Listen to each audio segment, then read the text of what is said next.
Matthew chapter 16, verse 1 to 12.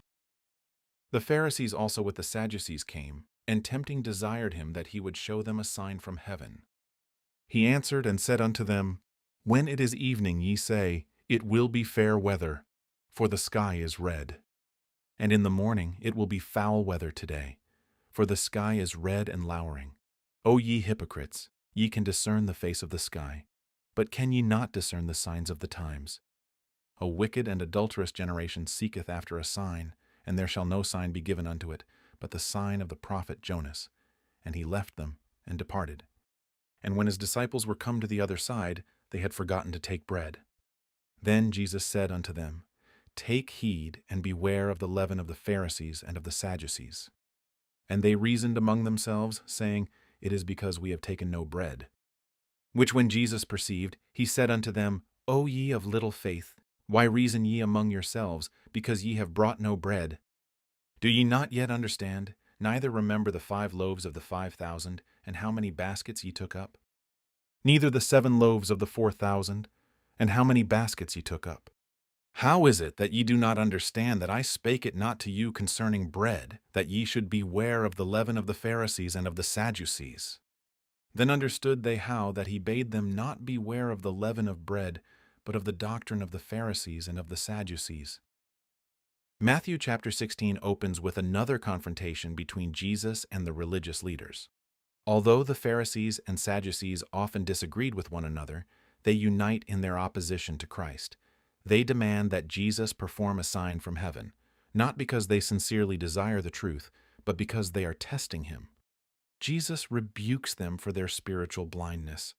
They are able to recognize the signs of changing weather, yet they fail to recognize the clear evidence that the promised Messiah is standing before them. His miracles, his teaching, and the fulfillment of prophecy have already provided more than enough evidence. Their problem is not a lack of signs, but a refusal to believe. Once again, Jesus tells them that the only sign they will receive is the sign of the prophet Jonah. As previously explained, this points forward to his death, burial, and resurrection. That would be the greatest sign confirming his identity as the Christ. After leaving the religious leaders, Jesus warns his disciples to beware of the leaven of the Pharisees and Sadducees.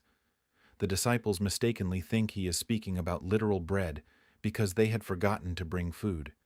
Jesus gently corrects them by reminding them of the miraculous feedings of the 5,000 and the 4,000. If he had provided for thousands with only a few loaves, why would they worry about bread now?